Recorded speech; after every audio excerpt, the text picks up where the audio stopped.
Between life and death, there is a library, and within that library, the shelves go on forever. Every Sounds book, like a wet dream. they follow each other across universes and have a way of having brain sex because That's the only way to have sex. You might escape the bonds of gravity, but you cannot escape class struggle, comrade.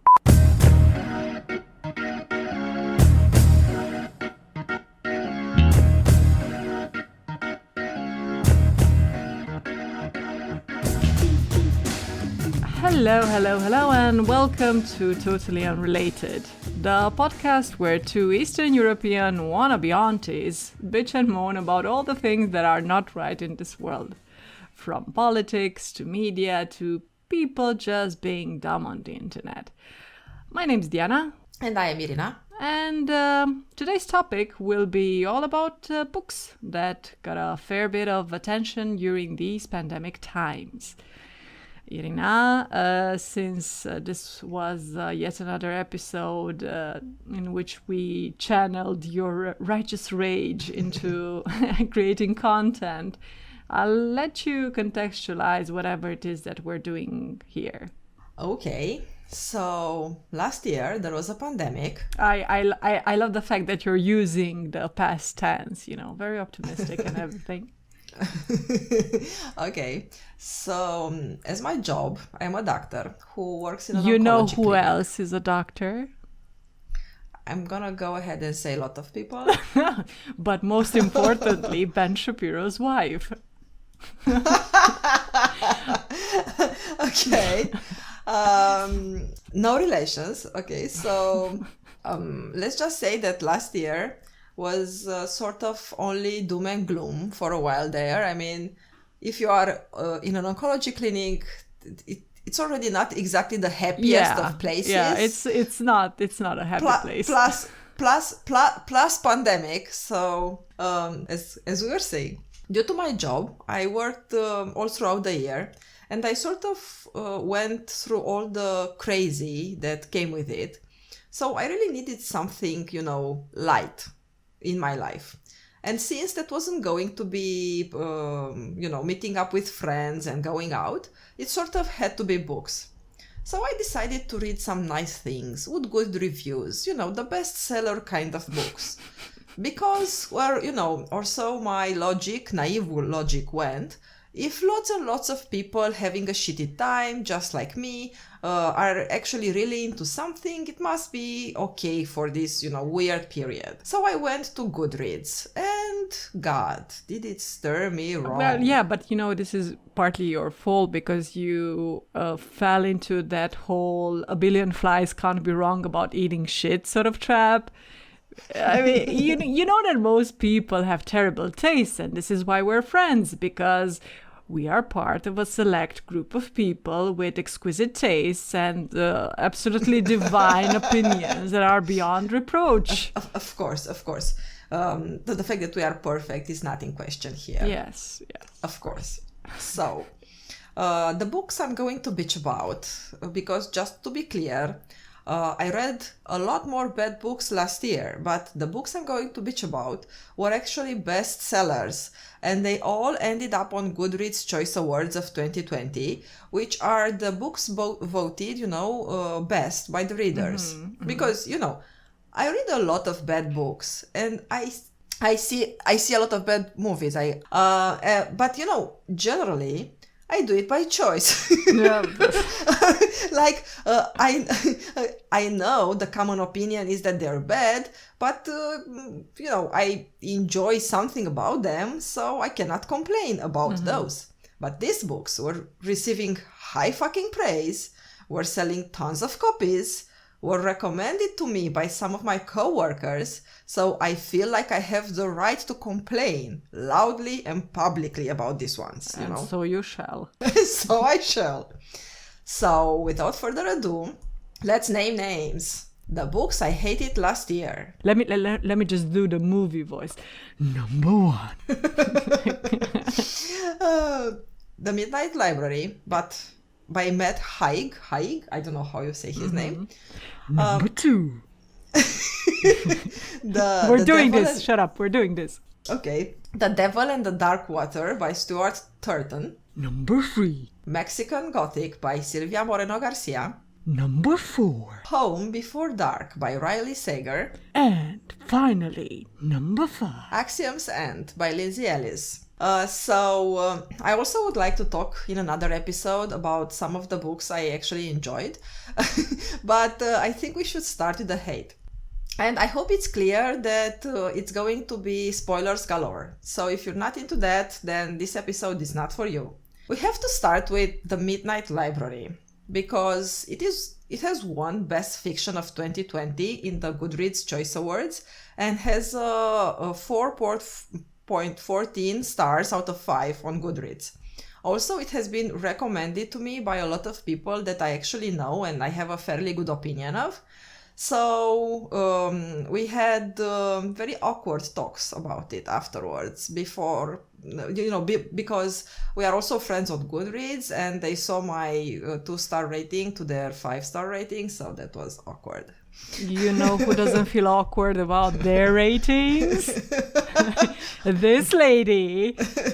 I know I ticked off some of my friends with my 2-star rating of books like, I don't know, Tolkien's Silmarillion, but sorry, not sorry. I love me some world building, but, don't tell me knowing the name of everyone's horse in an epic saga is what makes for good literature. It's if it's your thing, if you like it, enjoy it by all means, but don't do the surprise Pikachu face when people are not impressed with the insane levels of unnecessary details. Book that, frankly, for me at least, doesn't offer anything else. Yeah, so I mean, I haven't read it, but it sounds pretty bad. I can see why it's useful for someone who is into that sort of world already and just wants the extra layer of, but how did it all come to be or whatever. But yeah, sure. Coming back to our bad book, the summary of this book. It's your bad book, girl. Don't print this on me. It's not. Don't involve me in this. It's my bad book, but I have a pretty strong feeling that it would be yours also. So this is the summary as it is presented on Goodreads. Between life and death, there is a library, and within that library, the shelves go on forever. Every book sounds like a wet dream. Every book provides a chance to try another life you could have lived, to see how things would be if you had made other choices. Would you have done anything different if you had the chance to undo your regrets? Is it like it sounds a bit like if you were in a closet full of Terry Pratchett's Trousers of Time, right? Yeah.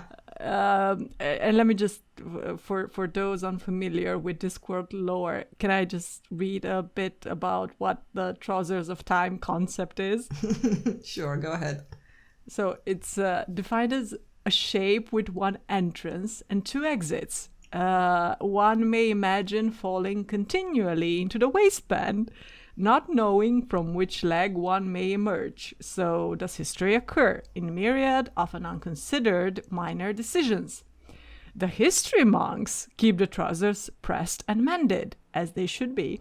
Occasionally, they change the style to keep up with what the times should be. Now and then, one leg may be let out extra baggy or reduced to a stocking. So, yeah. Only, in Pratchett's case, it's a lot funnier and it also doesn't make sense, but at least it doesn't make sense in a way that it was supposed to not make sense. Yeah. So, the character of our book is called Nora, and Nora starts the book by being generally depressed. And then her cat dies, and then she kills herself. Oh, wow. Don't you just love it when serious emotional distress or mental health problems are used as a mere plot device? Okay. So respectful. I already feel like we have a winner here. So. Yeah, I told you. And this is like the first, 10 pages. But she does not die completely. She ends up in this... So she half-asses dying as well. She half-asses dying, but we do not know that. We just know that she ends up in this strange in-between that is actually a library with a librarian with one book in the library that contains all of her regrets of, like ever, and then an infinite number of books with variation of her life modified by different choices. So, yeah, okay. So, but are we talking regrets like just after taking a specific decision sort of regrets, or like lifetime? It's like the big regrets. Like, not that you ate the extra McDonald's kind of regrets. Like the big stuff. Okay. So the librarian tells her that she can look through her regrets, and based on that, she can choose to try on other lives. And the idea is that she ends up in those lives as who she is in that moment, not as the person who she would be had she actually have lived the life she tries on. So that in itself is so bloody stupid. But you know what this is, right? Because it's this idiotic separation between mind and soul and body that we just grow up surrounded by in these here parts of the world. So for us, it's like water to fish. You don't even know. It's not something that makes sense to someone who doesn't have these, his imaginary shaped by these ideas. Otherwise, it's just, you burst out laughing. It's nonsensical. Yeah. You inhabit a life, but you're not the person that you probably would have become have you taken those decisions to no, it's stupid, like blame it on Plato or Christianity or whatever, but this idea that you have some sort of external essence that is you, just separate and extricated from the body and the environment and everything that came before it is just because it's so familiar, it makes sense as a device in fiction, but otherwise it's just absurd. True. I completely agree. Okay, so she ends up in in this whatever other life at the exact time when she died in the current life, but she knows nothing of her new life. So she sort of has to guess what happened to her up until that point, and she does that in like a couple of minutes or a few hours or a day. Also bloody stupid. So basically it's a character in a video game, because pretty much. This is how it works. And I mean, in a video game it makes sense, because you cannot expect, you need the sort of user to connect with the character, to identify with them quickly, and in order to do this you cannot have them go on for days or weeks or months not knowing what the fuck has happened. So even if you have like the plot device of amnesia or something you've just plopped in there, you need to quickly figure out what has been going on. So the idea is that if she feels at home in any of these other possible lives, truly at home, she will forget the current life and become her other self and stay in that life. Like, what the actual fuck? How could one feel at home impersonating someone else, even if that person is like somewhat familiar? Like a you that has lived another life is another person. You don't feel at home while living someone else's life, and definitely not in 5 minutes while you sort of pretend you know what's going on. No.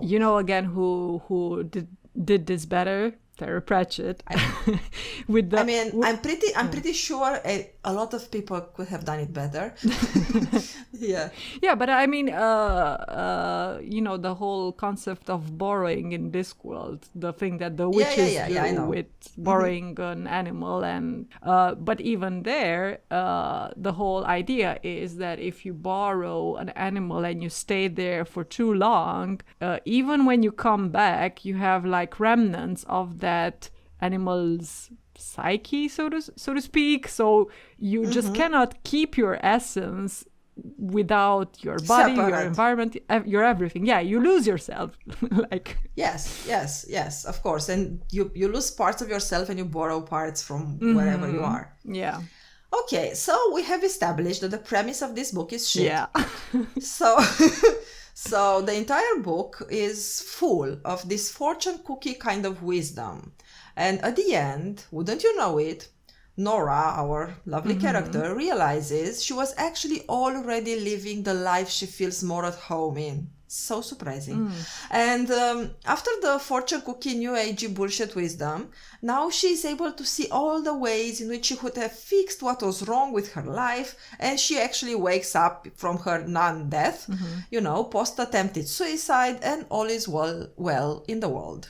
Nora, dear, have you tried not being depressed, Nora? Just make your bed, take a shower, and all will be just fine. Self-improvement wins the day. Yay!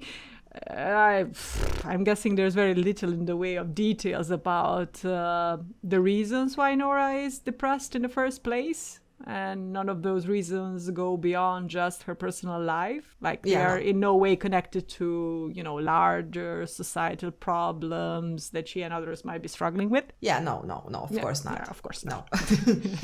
Because, the metaphors in this book are as subtle as the proverbial bull in the china shop. Also, apparently, according to this book, all you need to do to fix your mental health problems is to try and fail at committing suicide. And, have some new agey philosophy thrown at you. And then you're like fixed.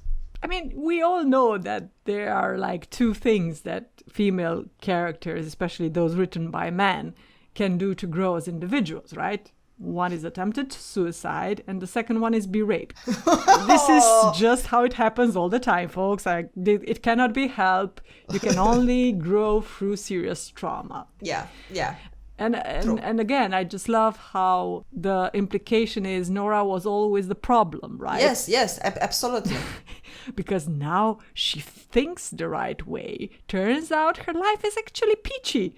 But this is just like gaslighting of epic proportions. And listen, I've talked with people with different mental health issues. And yes, they said that there is such a thing as distortions that your brain itself creates and that impact the quality of your life, so to speak. And there is such a thing as catastrophizing and so on and so forth. But given the general dismissal of mental health problems as it is, the just smile, stop being depressed thing, I think one has to be careful not to unwillingly perpetuate these preconceptions and put the onus exclusively on the individual. It's just not fair. And honestly, even if you just want to discuss it from just the person's point of view and whatever, but that person will have a lifelong struggle and will go to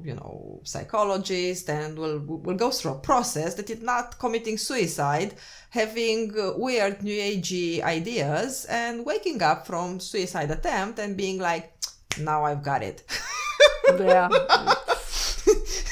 Okay, so this is pretty much it with the first book. All I needed was my cat dying. Yes.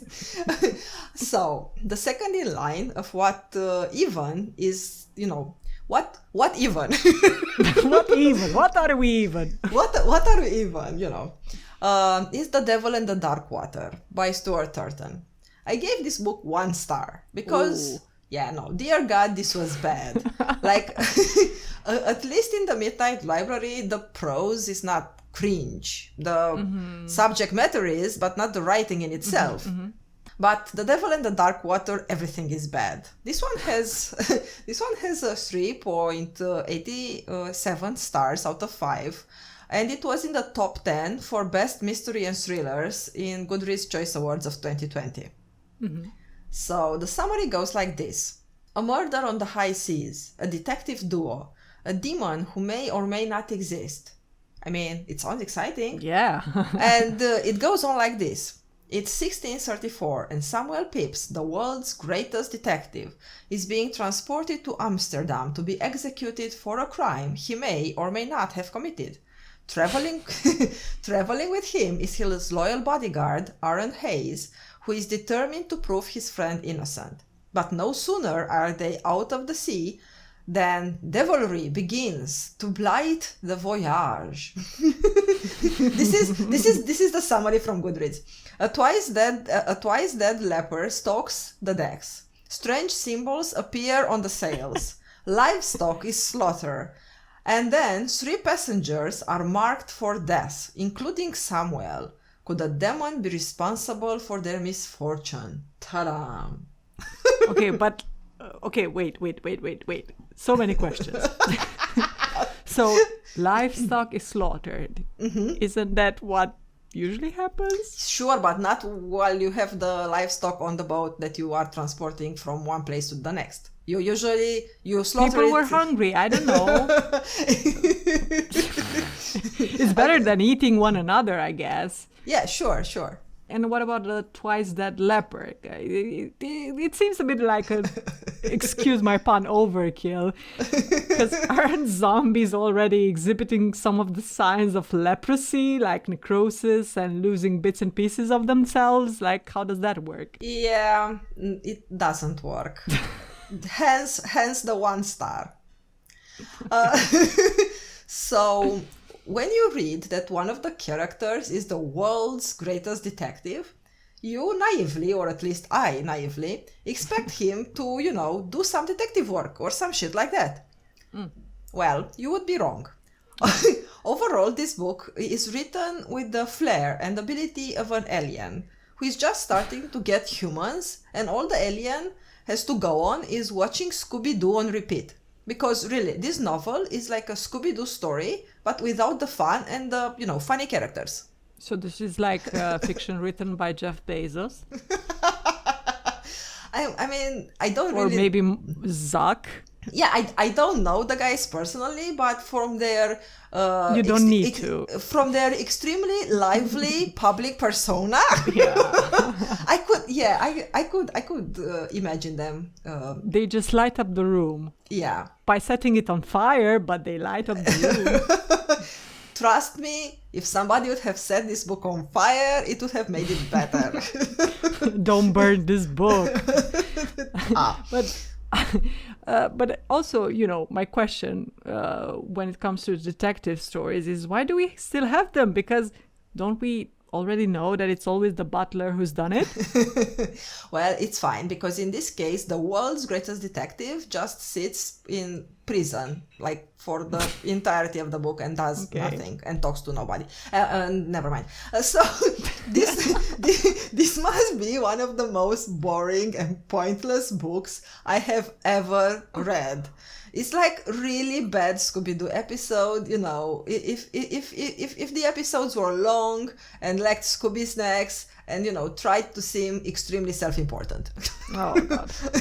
So, okay. Yeah, I don't know what you mean, Irina, because Scooby and the gang had a vital role in society. And the reason why crime rates are up in some parts of the world is because they're no longer here, right?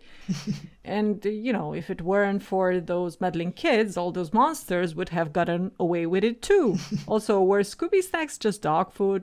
Because, if that's the case, why does Shaggy like them so much? I have so many questions.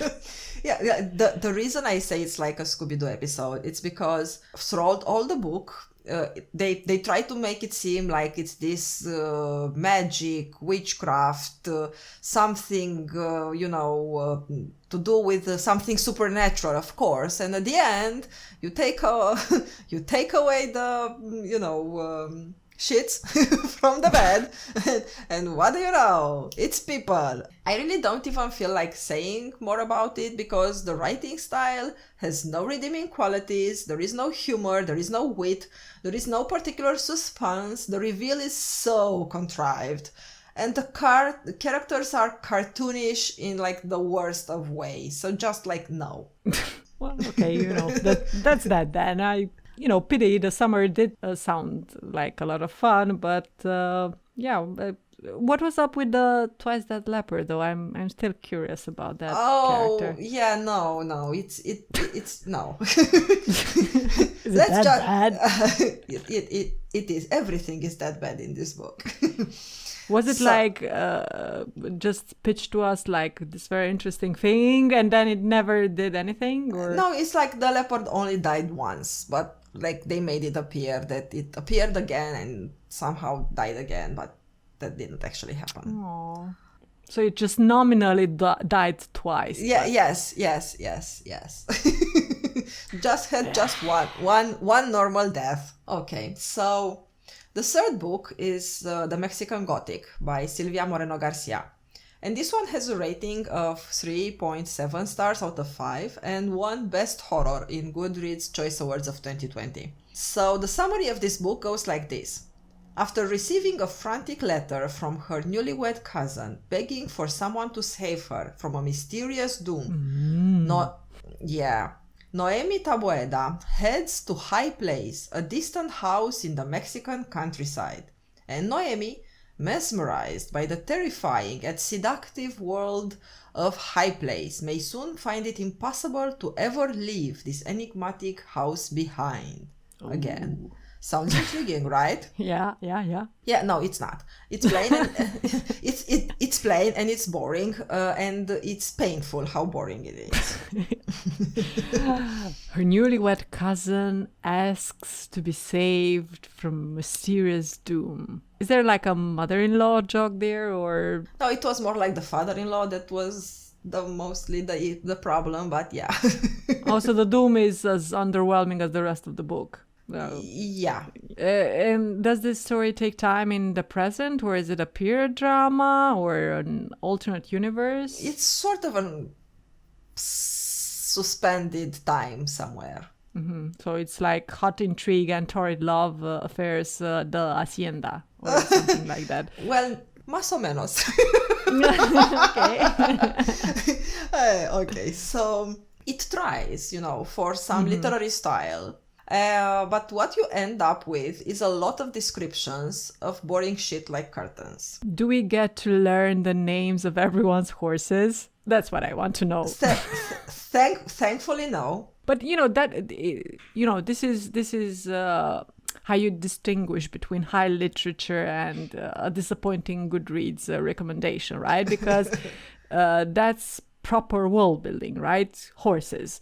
And the author's name was Silvia, right? So yes, I'm assuming it's a lady. Mm-hmm. So obviously we cannot possibly have a literary masterpiece here because she is concerned with trivial matters such as detailed descriptions of how the curtains fall or whatever instead of talking horses. I can see how you're talking about your own book trauma here, but let's not derail this. Oh, come on. That's the fun of it. Okay, so the weird thing in this book is that it tries so hard. It tries to be mysterious. It has ghosts. It has reincarnation. Does it have any references to Dia de los Muertos, at least? No. The book tries to be shocking. It has incest. It has sexual assault. It has kidnapping. Oh my God. It tries to have love and it tries to have a redemption arc. Honestly, if you can think about it, it probably is in this book. Okay, so I gotta ask, because you mentioned incest, right? Are the people involved in incest hot? Because it feels like incest is one of those things that is so weirdly, I would almost say romanticized in fiction as opposed to what it usually is in real life. Because, let's be honest, there is nothing sexy about incest. Like in real life, it's almost never some hot pair of brother and sister, but like derpy, buck-toothed cousins who marry to keep wealth in the family, or, even worse, some horrific abuse from a parent or an adult relative towards a child, right? But in fiction, and correct me if I'm wrong, because it's not like I have a lot of experience of fictional incestual relationships, but in fiction it's usually in fiction it's usually siblings, generally close in terms of their age, and they are hot. In fact, the implication almost seems to be that they think they are so hot that nobody is good enough for them, so they are sort of forced by circumstance to fuck one another. Yeah, no, it's not. It's totally not the case. Okay. No. Here it is just this family that lives forever, and they decay. Like their body actually decays, and they keep fucking each other because there is like they're just them. No. So they want to unlock the Habsburg jaw. In the end, this is their goal. It's like I'm not sure what they're trying to unlock here. Because as I said, this book tries to unlock everything. It has mentions of colonialism, of eugenics, of racism, of misogyny, of cannibalism, of exploitation of the natives, white supremacy, like tons of murders. And with all of that, it just manages to be a long-ass, boring, badly written book that is just fucking ridiculous. I'll go out on a limb here and assume that the people doing the incest are also doing the eugenics and the colonialism and exploiting of the natives. Yes. Just a hunch, really. Yes. Yeah, well, I mean, cannibalism could go either way, but the only difference there is probably between nibblers and nose-to-tail eaters, I would assume. Yeah, cannibalism also goes to the incest doers. Oh, well, I guess they hit the jackpot. Yeah, so the fourth book is Home Before Dark by Riley Sager. And this one has a rating of 4.1 out of 5 stars on Goodreads, and it was in the top 10 best mystery and thrillers of Goodreads Choice Awards of 2020. And I gave it 2 stars. So the summary on Goodreads goes like this. What was it like living in that house? Maggie Holt is used to such questions. 25 years ago, she and her parents, Ewan and Jess, moved into Bainbury Hall, a rambling Victorian estate in the Vermont woods.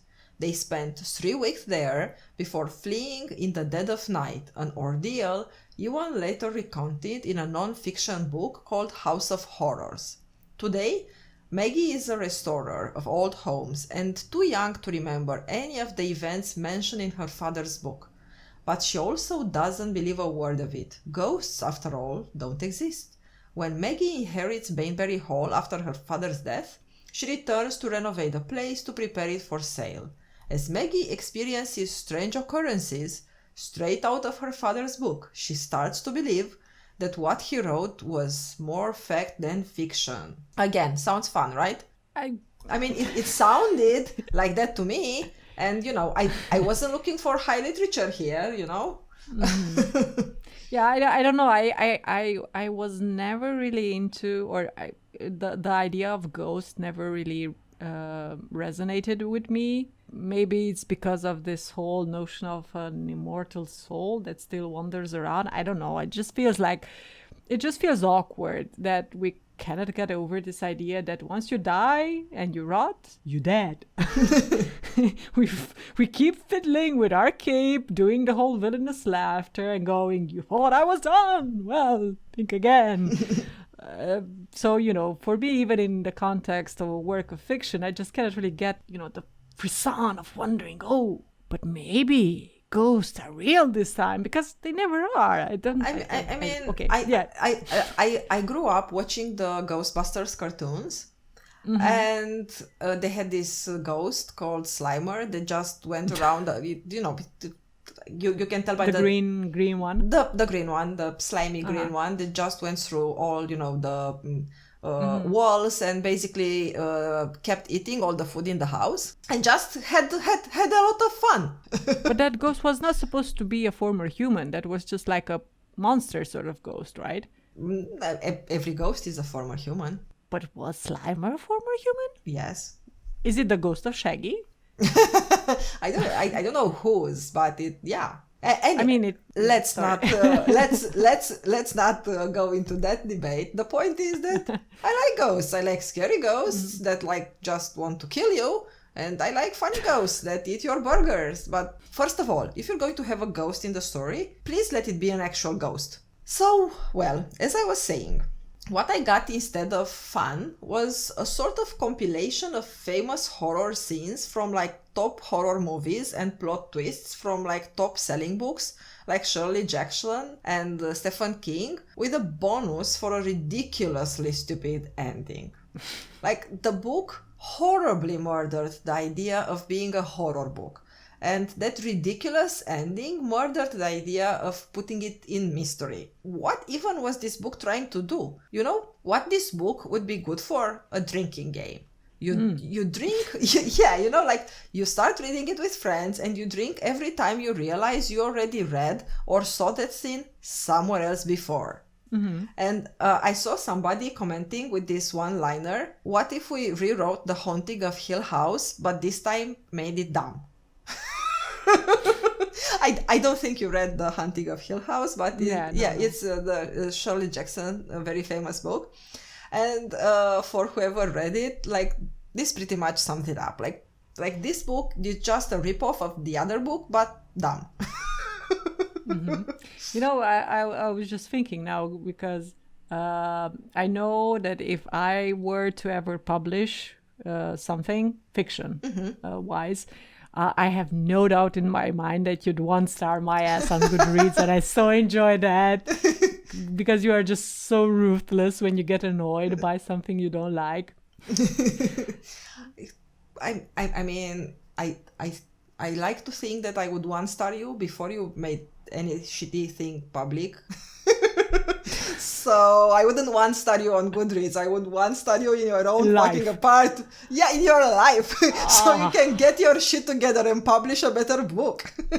Yeah, but I love your energy, because you're like, this is bad. I need to file a complaint. Who is your boss, please? You know what you are? You're a literary Karen. That's what you are. I'm fine with that. I completely embrace it. Yeah. Okay. So, just so that you know, I am not making this shit up. Mm-hmm. Like, this is the ending of the book. Just so you understand why I wanted to complain to whoever was in charge, you know? Yeah. So, the house is not haunted. You mean ghosts are not real after all? Shocker. Yeah, so the house has a secret passage that other people used. So the parents of the protagonist, you know, parents of Maggie, believed that their 5-year-old child committed murder somehow, and they invented a whole ghost story, and they wrote a novel about it that became a famous book, all in the hope that their apparently unstable child, who they believed killed people at age of 5, doesn't find out that she's a former killer. And kids, this is what comes from not having free mental health care. But like, how or a serious literature professor.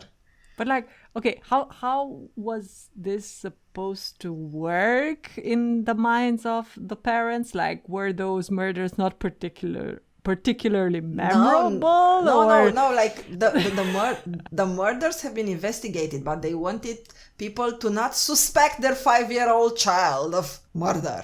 No. But I mean, in terms of, were they not memorable for the child they thought had done them? Like, I don't know. I think that if you would have done something like that as a 5-year-old child, it wouldn't just be like, oh, well, I don't know, it just slipped my mind, I never remember doing it. I guess. And now I'm so well adjusted and never killed again in my life. You know, like things like divorce, domestic abuse, grandma dying, murder. They're just like, yeah, kids are just so absent-minded about these things. Yes, and somehow you are a killer at age 5 and you forget about it, and then you will end up living a healthy adult life. Hey, we all know that repression always works, and it's the key to a happy and fulfilling life, right? Totally. Catholic Church approves. And said child grows up to find out the truth, together with the fact that she was not in fact a killer, was only unfortunate enough to have a secret passage in her old room that the actual killer used. Like, That's the whole thing. Somebody came into her room and they committed the murder, and it wasn't the child. So like, and she just had two fucked in the head parents. so did wait. So did the parents assume their daughter had killed people by accident, or did they actually make her undergo any kind of treatment because they thought she killed somebody because of, I know, reasons, but no, let's not make her undergo any sort of treatment. But wouldn't they be scared that she would do like an oopsie and kill them as well? And also, like, how on earth does it make sense to protect the feelings of your child if you suspect she might have killed someone, when we both know to this day that mothers will guilt trip the shit out of you because you've done the cardinal mistake of not making soup properly or not ironing your underwear? This does not make sense. I know, but this is a book that doesn't make sense. It's no. This should have been read by like an Eastern European mother and edited by her, because it makes no sense. It would have had like 3 pages. It would have been like, this is shit, cut it out. Also, it would have ended with someone taking off their shoes and just beating the child with them or something. Did you kill that person? Yeah, because in Eastern Europe, not only are we also very good at repressing, but we are also still, somewhat in the area of, the idea that hitting your child helps. Yeah. Cannot deny the evidence. Generations of traumatized, now adults, cannot be wrong, right? Look at us. We are so well adjusted. So the 5th book in this long line of shitty books is the hardest to talk about. It is Axiom's End by Lindsay Ellis. It's the first book in a series, the Numina, I'm not sure how you say it. And this one has a 3.81 rating out of 5 on Goodreads and was in the top best sci-fi Goodreads Choice Awards of 2020. And I gave it 2 stars. And the reason it is hard to talk about this book, it's because I love the author. Lindsay Ellis has an eponymous YouTube channel, and I have been following her there for some years now. And she's very smart, she's very witty and humorous, and I love her YouTube work. Yeah. So when I heard that she wrote a book, I was like all about it. Like I actually paid a subscription to audiobooks just so I can buy her book for it was like the first audiobook I bought. Legally.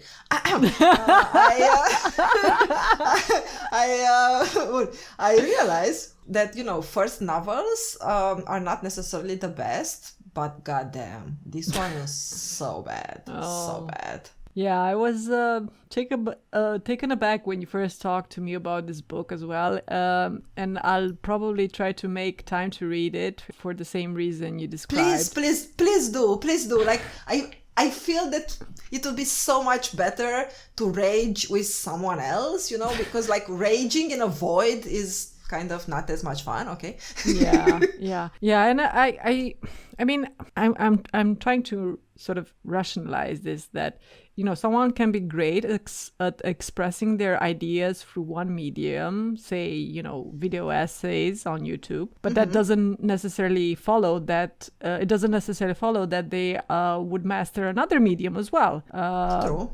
Like there are so many top performing athletes in a particular sport. It does not mean that if they go into golfing they'll be Tiger Woods. Although there are exceptions, but it just seems it seems odd, and then again, writers will be inconsistent, and I can imagine being a young writer that is already quite well known by at least a big chunk of her readers, and that probably also puts additional pressure on your writing. And then again, it might just be the case that her book suffers from the same faults you've found in ones you've mentioned previously. A promising idea, but that is somewhat poorly executed, and that is trying to cram too many things into the same story. So does this have any ghosts or twice dead lepers at least or something? Oh, no. This one has aliens and talks of genetics and other races that are so completely superior that they are exactly like us. Never mind. I'm going to start at the beginning. So the summary goes like this. It's the fall of 2007. A well-timed leak has revealed that the US government might have engaged in first contact. Cora Sabino is doing everything she can to avoid the whole mess, since the force driving the controversy is her whistleblower father. She neither knows nor cares whether her father's leaks are a hoax, and wants nothing to do with him, until she learns just how deeply entrenched her family is in the cover-up, and that an extraterrestrial presence has been on Earth for decades. Wait. She neither knows nor cares? What? Yes. How? Yeah. Okay. Yeah. So, realizing the extent to which both she and the public have been lied to, she sets out to gather as much information as she can, and finds that the best way for her to uncover the truth is not as a whistleblower, but as an intermediary. The alien presence has been completely uncommunicative until she convinces one of them that she can act as their interpreter, becoming the first and only human vessel of communication. Their otherworldly connection will change everything she thought she knew about being human, and could unleash a force more sinister than she ever imagined. Pam pam. I cannot get over the whole she's not interested in her father's leaks. Like, is she skeptical about the existence of aliens in general, or is there like a sort of that you're so cringe kind of adolescent vibe thing going there, or like I just don't get it. She's more like dad didn't care about me, didn't pay enough attention about me, and somehow people want to know about her father, but the father wasn't in her life, so she's like, he didn't do all the fatherly shit. But it's aliens, man. Like, we're not alone in the universe. How, like... Yeah. Okay. I mean, trust me, that is not one of the problems of this book. Mm-hmm. Okay. The first, and I think the main problem of this book, is the writing style. It is bad. Like, shitting bricks levels of bad. You know, it's like, what even are words kind of bad. Oh my God. Yeah, the prose is riddled with clunky sentences, with bizarre phrasings, with redundancies and tautologies and overwrought descriptions, and curtains? Curtains, no.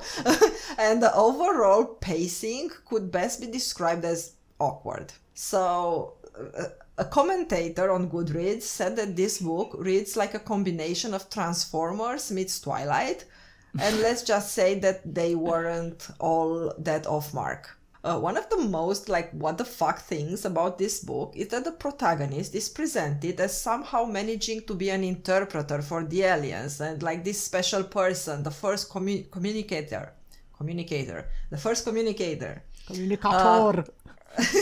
When actually what really happens is that the alien in question makes up a device, inserts it in her brain, and then that device just translates everything. I mean, it would have been anyone else. You know, there is nothing special about our protagonist that makes her able to communicate or to understand the alien.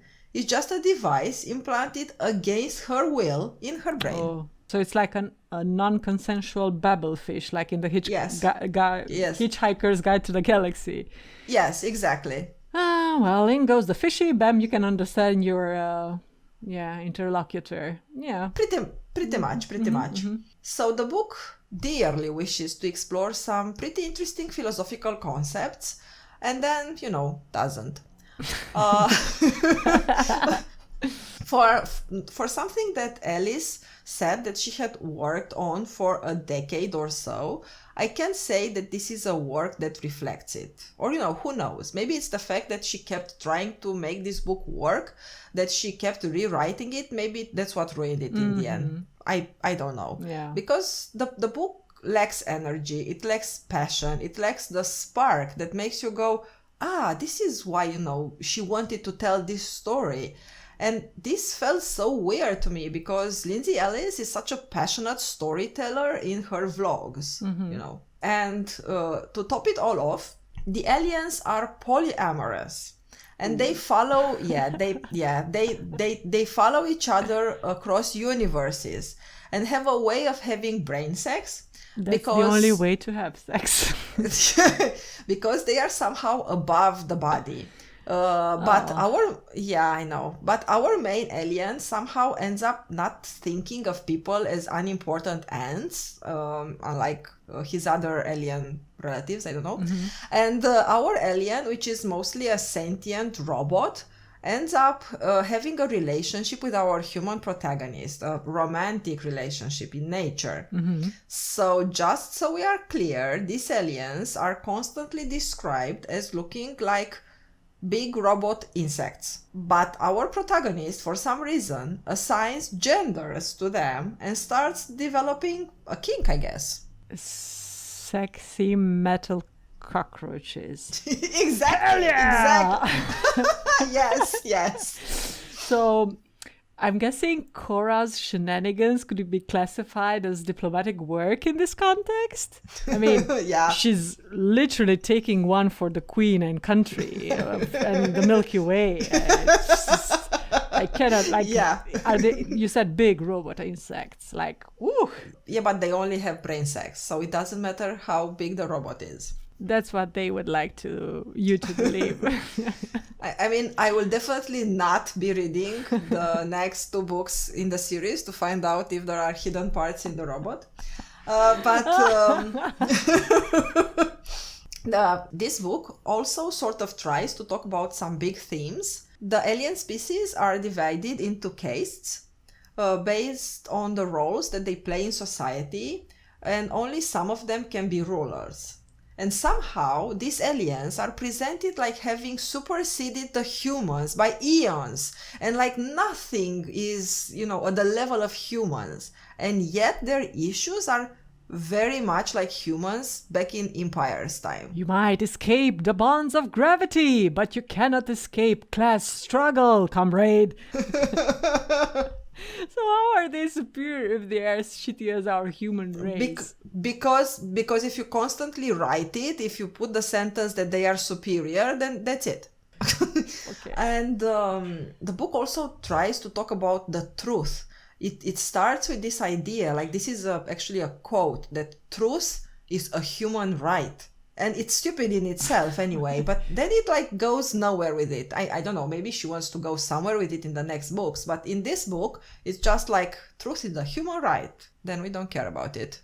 Come on, let's just have health as a human right to begin with, and maybe then we can tackle some more esoteric notions like truth, maybe. It's just a suggestion, really.